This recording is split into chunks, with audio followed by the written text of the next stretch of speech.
Bien, en este video vamos a continuar con el desarrollo de nuestra unidad sobre el tema de la ética, esa rama de la filosofía que estudia el bien y el mal, y en este apartado vamos a hablar acerca de las teorías éticas de la felicidad. Como habíamos hablado, las teorías éticas son un conjunto de normas y valores morales según argumentos racionales. Durante el devenir de la historia de la filosofía, ustedes saben que han intervenido muchísimos filósofos y nos han dejado legados de sus estudios acerca de cómo nosotros los seres humanos podemos tener una vida pues mejor. Estas teorías éticas de la felicidad nos enseñan a nosotros algunas propuestas, ¿verdad? Mediante las cuales nosotros podemos llegar a tener una vida feliz, ya que todos estos filósofos de las éticas de la felicidad coinciden que el fin supremo y el fin último del hombre es alcanzar la felicidad. Entre las teorías éticas que vamos a abarcar el día de hoy, que son consideradas teorías éticas de la felicidad, tenemos el eudemonismo, hedonismo, estoicismo, cinismo, la ética cristiana basada en la ley natural y el utilitarismo. Comencemos hablando del eudamonismo. El eudamonismo es una filosofía, es una teoría ética de la felicidad creada por Aristóteles. Aristóteles, ustedes saben que es uno de los pensadores más influyentes de la filosofía occidental, que vivió en Grecia ya por el siglo IV a.C. Él elaboró una ética de la felicidad llamada eudamonismo porque presupone que el bien supremo que todos los seres humanos perseguimos es la felicidad. Y en griego felicidad se llama eudaimonia. Aristóteles propone algunas afirmaciones, ¿verdad?, sobre las condiciones necesarias para que los hombres seamos felices. En primer lugar, Aristóteles nos dice que nadie puede ser feliz en ausencia de ciertos requisitos materiales. O sea, Aristóteles nos dice que necesitamos ciertas cosas materiales para ser felices. Dice Aristóteles que nadie puede ser feliz viviendo en la miseria, en la indigencia, en la indignidad, la tortura y la marginación absoluta. Otra de las condiciones que Aristóteles propone para que los seres humanos sean felices es que dice que todos los seres del universo poseen una esencia y una función propia, y su excelencia consistirá en realizar de la forma más perfecta posible esa esencia y esa función específica. Así que en estos momentos Aristóteles está hablando de la autorrealización, ¿verdad? O sea, que el hombre desarrolle la forma más perfecta posible su esencia. Un ejemplo puede ser, ¿verdad?, que un cuchillo es una herramienta que sirve para cortar. Entonces, si ese cuchillo corta bien, entonces está cumpliendo esa función específica de manera perfecta. Pues bien, dice Aristóteles, el ser humano es feliz cuando desarrolla del modo más perfecto posible su esencia y su función específica, es decir, cuando se autorrealiza como ser humano. O sea, para Aristóteles, el ser humano es feliz cuando se autorrealiza, ¿verdad? ¿Qué es autorrealizarse? Pues es alcanzar, ¿verdad?, el desarrollo más perfecto del ser humano, ¿verdad? Desarrollarse en todos los aspectos. A eso se le llama autorrealización. Para continuar con la teoría de Aristóteles, Aristóteles nos dice, ¿verdad?, que el hombre es poseedor de un elemento bien importante en la naturaleza, que solo el hombre lo posee, y que es la razón, ¿verdad?, la capacidad de pensar y razonar. Entonces dice, así que seremos buenos y felices si conseguimos que nuestra vida sea lo más racional posible. ¿Y cómo podemos conseguir que nuestra vida sea lo más racional posible? Pues practicando dos tipos de virtudes. Las virtudes éticas o morales, ¿verdad?, que estas son hábitos para mantener nuestras emociones, sentimientos y deseos en un término medio, siendo los extremos, tanto por exceso como por defecto, vicios. Vamos a ver este cuadrito, ¿verdad? Eh, para Aristóteles, la virtud es el justo medio entre los vicios que a veces los hombres nos vemos enfrentados en la vida, ¿verdad? La virtud es el equilibrio en esta vida, es el justo medio. Entonces, por ejemplo, hay vicios por exceso, como la temeridad, ¿verdad? El justo medio, la virtud de ese vicio sería el coraje, y el vicio por defecto, o sea que esa persona no lo tiene, es la cobardía. Entonces, para Aristóteles, el que nosotros encontremos el justo medio y practiquemos las virtudes en nuestra vida, nos lleva a una vida racional y por ende a la felicidad. Tenemos otro ejemplo. Vicio por exceso, la timidez.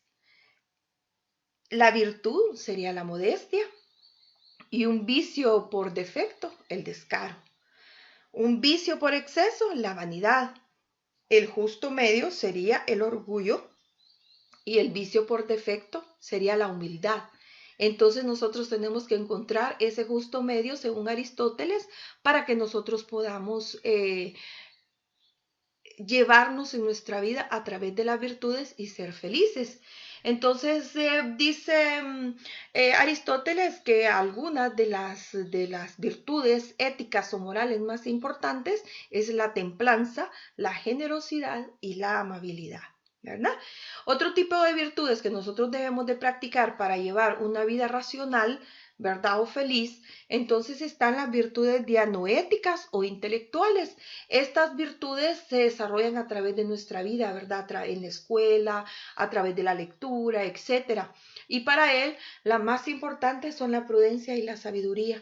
Dice Aristóteles, ¿verdad? Que sin prudencia nosotros, los seres humanos, realizamos acciones que después nos arrepentimos. Entonces, que la prudencia es una virtud que todos debemos poseer para actuar de forma correcta en el tiempo correcto. Entonces, pues esta es la teoría de Aristóteles, ¿verdad? Una teoría que nos deja claro que Aristóteles nos dice que nosotros vamos a llegar a la felicidad si somos personas virtuosas, o sea, practicando valores. Así que de todos estos temas vamos a realizar solamente los ejercicios que están al final de cada una de las teorías de la felicidad que estamos tratando el día de hoy. Bien, vamos a hablar de hedonismo. Hedonismo es otra teoría ética de la felicidad, ¿verdad?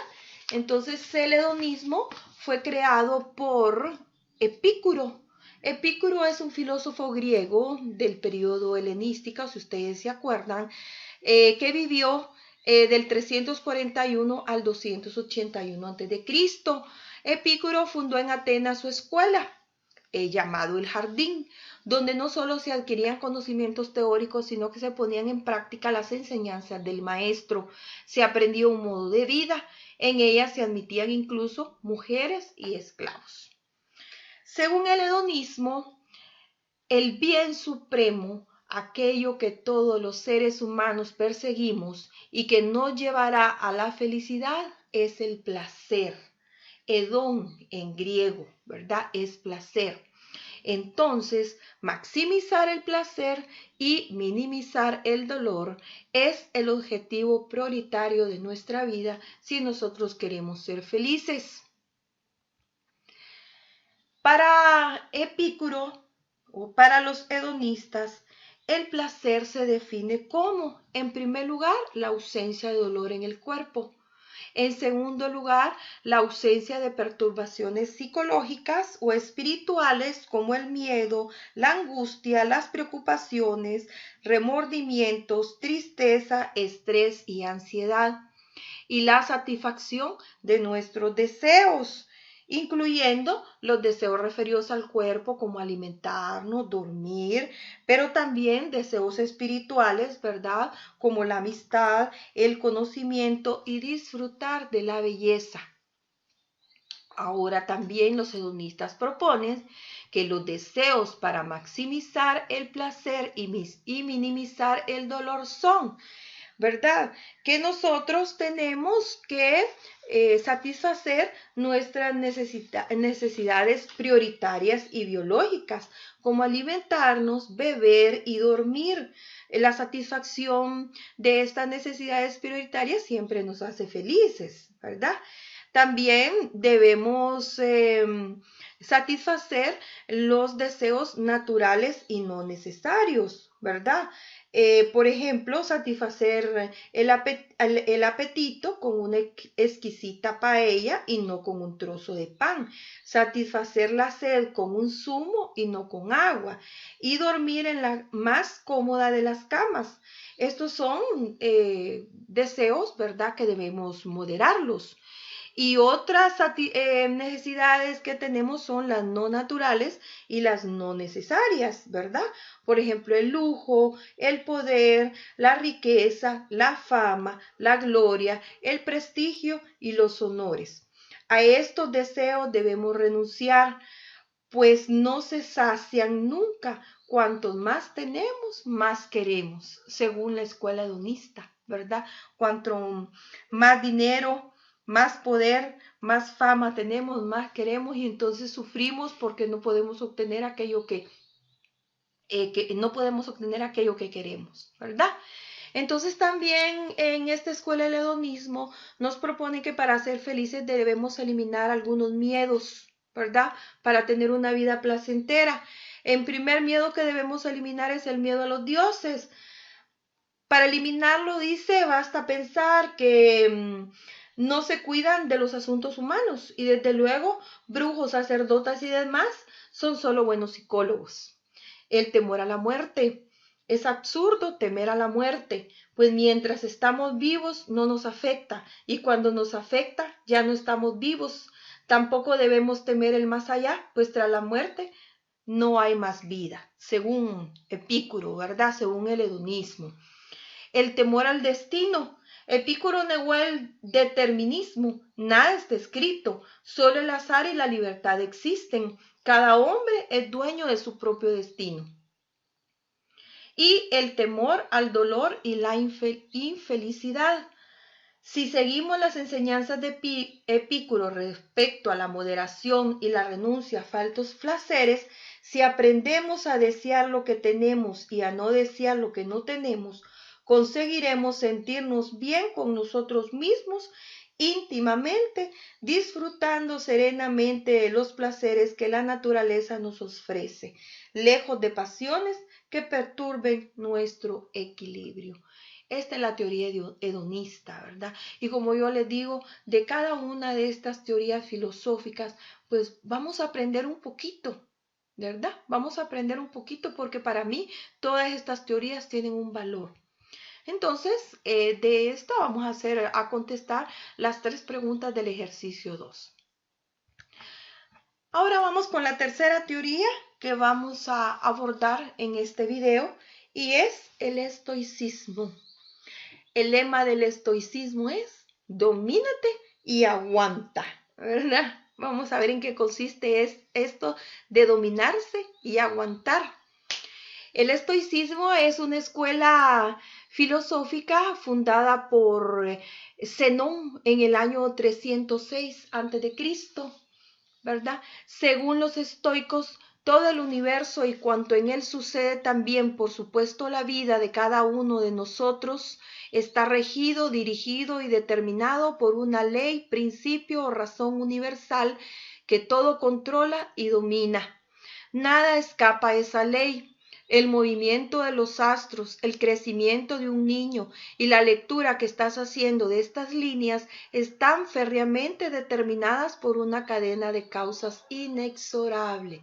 Quiere decir que no se puede parar. Por todo esto, el ser humano debe vivir de acuerdo con la razón universal, vivir en armonía con el todo, aceptar lo que el destino nos depare, aun cuando parezca absurdo, irracional, trágico o doloroso, pues sabemos que aunque desde nuestra perspectiva individual e inmediata lo parezca, no lo es desde la perspectiva universal. Entonces el estoicismo nos llama, ¿verdad?, a vivir en armonía con el universo, ¿verdad? A aceptar lo que el destino nos depare, ¿verdad?, aunque nos parezca absurdo. Por ello, nuestro bien supremo, ¿verdad?, aquello en lo que se cifra la felicidad para el estoicismo es la imperturbabilidad, o sea, ataraxia. La palabra ataraxia significa tranquilidad, paz, imperturbabilidad. O sea, permanecer impasibles ante todo aquello que no depende de nosotras y nosotros, que en ocasiones puede ser el amor, el éxito, la salud, la riqueza, siempre la muerte y los golpes de la fortuna. Nuestro objetivo es la no resistencia a lo que es y no puede ser. A través del autocontrol, el autodominio, la eliminación de las pasiones, el dolor, el temor, el deseo que nos encadena, las emociones que nos arrastran, comprender y aceptar lo que no podemos cambiar. La norma moral para conseguir semejante objetivo es un férreo dominio de la voluntad, una disciplina casi inhumana. Porque nosotros como seres humanos tenemos emociones, ¿verdad? Si nos sucede alguna pérdida familiar, alguna pérdida de dinero, algún infortunio, pues nosotros vamos a llorar, nos vamos a entristecer. Pero esta escuela, el estoicismo nos dice, el lema, domínate y aguanta, dice, ¿verdad?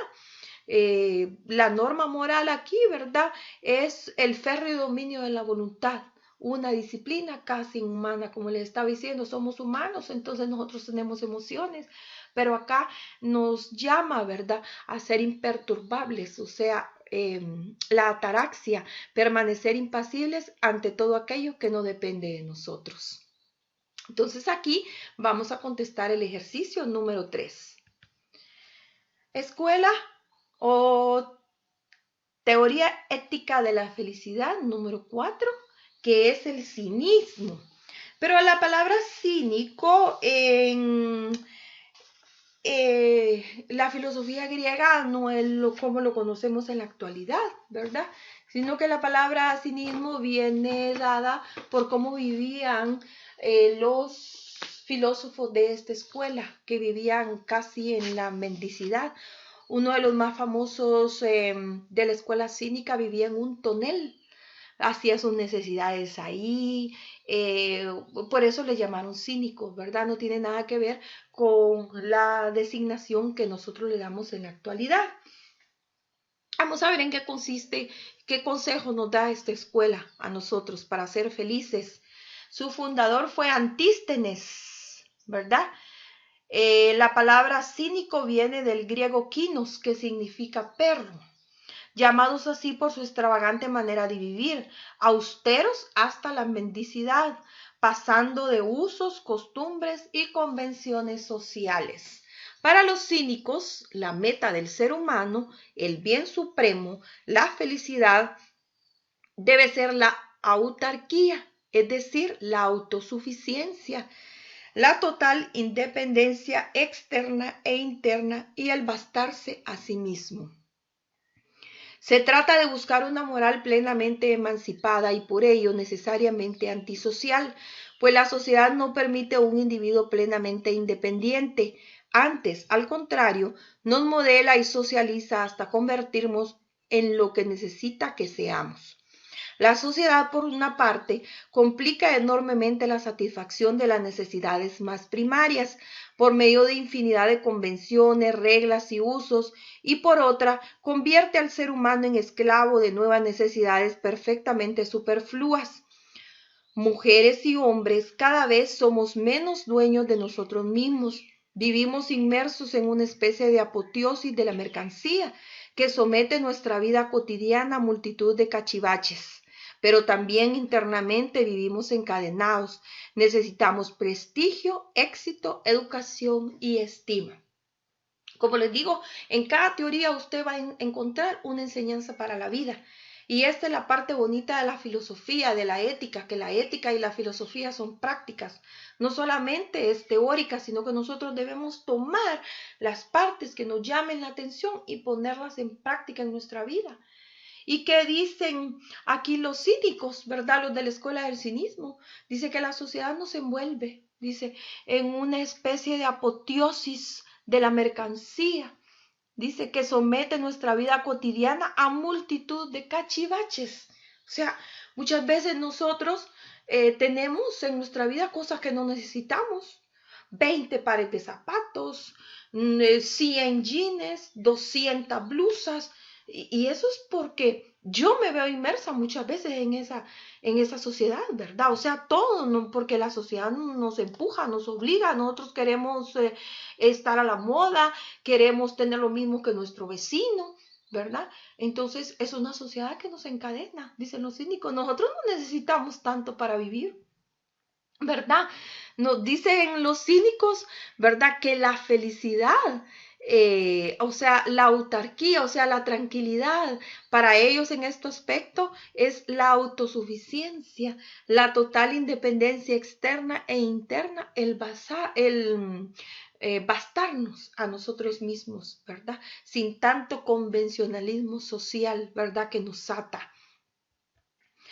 La norma moral que los cínicos nos dan para lograr la autarquía es esta: renunciar a lo social, liberarnos de esas faltas necesidades, seguir los dictados de la naturaleza, llevar una vida sencilla, frugal y adaptada como la de un animal, como dice la Biblia, ¿verdad? ¿Por qué te afanas? Dice, si mira los pajaritos del campo que son también míos, ¿verdad? Ellos obtienen todo lo que van a necesitar, y nosotros los seres humanos, ¿verdad? Nos afanamos mucho por tener esto, por tener lo otro. No debemos dejarnos guiar por convenciones, usos y costumbres sociales o legales. Son los primeros objetores e insumisos de la historia y se acercan mucho a los hippies de los años 60. ¿Ya? Ahora también a veces podemos ser muy extremistas, como le digo, algunos filósofos de la escuela de ellos vivían como indigentes, ¿verdad?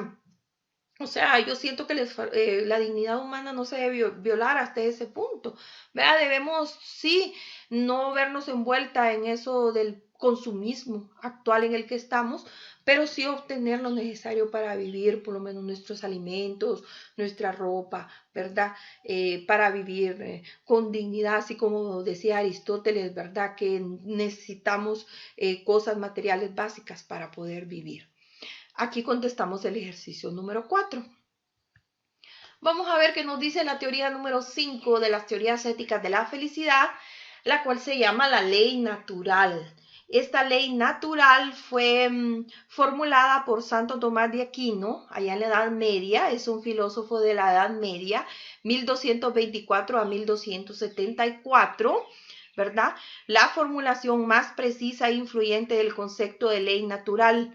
Para Santo Tomás, la ley natural es la parte de la ley eterna, ley con la que Dios rige toda la creación, que concierne a los hombres, seres racionales y libres, creados a imagen y semejanza de Dios. Y ya les dije yo, nosotros somos imagen y semejanza de Dios por su espíritu, por su fuerza, no por nuestro físico, ¿verdad? Sino que por nuestro espíritu, por nuestra fuerza, por eso somos hechos a imagen y semejanza de Dios. Y entonces dice Santo Tomás de Aquino que la ley natural, dice, es la ley con que Dios rige toda la creación. El ser humano se siente naturalmente inclinado a seguir la ley natural. Y el precepto fundamental de la ley natural es hacer el bien y evitar el mal. Miren qué bonito. O sea, todas estas recomendaciones o enseñanzas que nos dan, ¿verdad? Para sentirnos bien, porque nosotros cuando hacemos buenas acciones, nos sentimos bien, nos sentimos contentos, ¿verdad? Eso es generosidad. De ese precepto fundamental se siguen otros tres secundarios que dan contenido al bien. Ok, ¿cómo nosotros vamos a hacer el bien? En primer lugar, conservar la vida. ¿En qué consiste esto? No solo conservar la vida de nosotros, ¿verdad? Es bueno todo lo que conserva la vida y malo lo que la acaba. Tendencia natural que compartimos con todos los seres, ¿verdad? Por ejemplo, estas enseñanzas de estos filósofos son muy utilizadas, ¿verdad? Cuando las proclamas a favor del aborto y todas esas situaciones en las que nos vemos envueltos en la vida actual, porque decimos nosotros hacer el bien y evitar el mal. El primer precepto es el de conservar la vida. Número 2, el precepto de procrear y cuidar de la prole, tendencia que compartimos con los animales. Cuidar de la prole son cuidar de nuestros hijos, ¿verdad? De nuestra familia. Y el tercero es el precepto de buscar la verdad y especialmente la suma verdad, que es Dios, tendencia exclusiva del ser humano. Aquí hacemos el ejercicio número 5, ¿verdad? Las 3 preguntitas acerca de la ley natural. Y vamos a estudiar la última ley de las teorías éticas de la felicidad. Hay más teorías éticas de la felicidad, pero yo traté de extractar estas 6, ¿verdad? Que nos dejan grandes enseñanzas. El utilitarismo. El utilitarismo es una teoría ética de la felicidad propuesta por Jeremy Bentham de 1748 a 1832. Creo que son filósofos modernos, ¿verdad? Y John Stuart Mill, 1806-1873, como sus principales representantes. Según esta doctrina, nuestra conducta debe regirse por el principio de utilidad o interés de la mayoría. De ahí el principio utilitarista por excelencia. Una acción es buena cuando produce la mayor felicidad para el mayor número de personas. Muchas veces cuando nosotros estamos ante un dilema, qué decisión tomar, debemos pensar, ¿hace feliz? ¿A cuántas personas hace feliz esta decisión que yo voy a tomar? Entonces nos estamos dirigiendo, según el utilitarismo, nos estamos dirigiendo hacia una decisión correcta cuando hace feliz al mayor número de personas, ¿verdad? En cada acción debemos calcular la cantidad de utilidad o inutilidad que proporcionará, pero como el hombre vive en sociedad, el cálculo del interés debe hacerse en relación con la utilidad colectiva. El principio básico de moralidad y justicia es que la felicidad de los individuos debe ser compatible con la felicidad del conjunto. Las leyes e instituciones sociales han de jugar un papel básico en la promoción de los intereses públicos y en su conciliación con los intereses privados. El utilitarismo es tal vez la escuela ética que mejor encaja con la mentalidad del mundo occidental y con las coordenadas propias del liberalismo social y democrático. Se trata de extender el llamado estado de bienestar conseguido gracias al desarrollo científico y tecnológico. Sin embargo, vemos que si bien se ha conseguido un avance indiscutible en la calidad de vida de los ciudadanos, no son la mayoría si pensamos en términos planetarios y vemos que también se han ocasionado graves riesgos. Piénsese en el deterioro del medio ambiente y en el enorme potencial destructivo de la industria armamentística. Por lo tanto, la extensión planetaria del principio utilitarista, la mayor felicidad posible para el mayor número posible de personas, plantea algunos problemas. ¿Es posible un crecimiento económico ilimitado y a la vez generalizado, extensible a la humanidad entera? Si tenemos que seleccionar quiénes serán las personas o grupos seleccionados, a quiénes se puede excluir provisionalmente de la lista. ¿Quién establece y cómo se diseña una utilitarista lista de espera? ¿Cómo conciliar el componente pragmático del utilitarismo, su visión realista de la moralidad, con una concepción universalista que reconozca y aplica a los seres humanos los mismos principios y derechos, con independencia de su lugar de nacimiento o condición social. Estas interrogantes expresan los principales desafíos éticos, políticos y económicos de nuestro tiempo. Por ejemplo, ahorita con lo de la pandemia, ¿verdad? En Honduras, muchos hondureños están siendo excluidos de los servicios de salud, ¿verdad? Entonces, esos son dilemas éticos porque eso no debería estar pasando. Según el utilitarismo, pues las decisiones que el gobierno debería estar tomando tienen que beneficiar al mayor número de personas posible.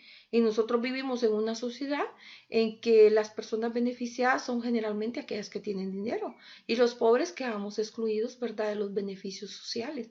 Todo lo que está pasando en Honduras, vemos nosotros que nos está aplicando esta teoría ética, ¿verdad?, del utilitarismo, ya que los beneficiados son unos pocos. Entonces, desde este punto de vista, nosotros podemos analizar, ¿verdad?, la situación que está pasando en la sociedad actual. Y aquí vamos a realizar el último ejercicio, que es el ejercicio 6. También quiero, por favor, sugerirles que para el desarrollo de la tarea que se les está dejando ahorita, escribir el título general, que son teorías éticas de la felicidad. Que vayan enumerando cada teoría, le pongan su título y desarrollen las preguntas. A veces solo desarrollan las preguntas, pero no saben de qué tema están desarrollando las preguntas. Entonces, ejercicio 1, eudemonismo.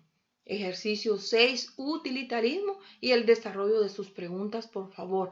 También pónganle nombre a sus trabajos porque me toca estar buscando en los archivos anteriores y me lleva mucho tiempo. Así que si me pueden facilitar el trabajo, por favor, escribiéndole el nombre a cada tareita que me envíen. Entonces, ven ustedes, ¿verdad? Lo importante, lo bonito de estas teorías filosóficas, porque cada una de estas teorías nos ha dejado una enseñanza, ¿verdad? Que usted la puede concluir. Aristóteles nos dice que vamos a ser felices si somos virtuosos, si vivimos racionalmente, si nos autorrealizamos, ¿verdad? Santo Tomás de Aquino con la ley natural dice hacer el bien y evitar el mal. El utilitarismo, que cuando tomemos una decisión, ¿verdad?, que beneficie al mayor número de personas posible. Entonces yo creo que todas estas enseñanzas nos van haciendo a nosotros mejor persona y espero que no solamente hagan esta tarea para cumplir, para ganarse la clase o para tener una buena nota, sino también para que nos vayamos convirtiendo en mejores personas y que vayamos practicando muchos de los consejos, ¿verdad?, que durante todo este tiempo del devenir de la filosofía, los filósofos han ido proponiendo para que nosotros seamos una mejor especie humana, para que seamos mejores personas. Así que espero verlos en la próxima producción de filosofía, de la clase de filosofía. El próximo video vamos a hablar de las teorías éticas del deber, ¿verdad? A ver qué nos dicen los filósofos clasificados en las teorías éticas del deber, cómo debe ser nuestro comportamiento para realmente llegar a tener éxito, a ser personas felices, a vivir una vida realmente satisfactoria y feliz.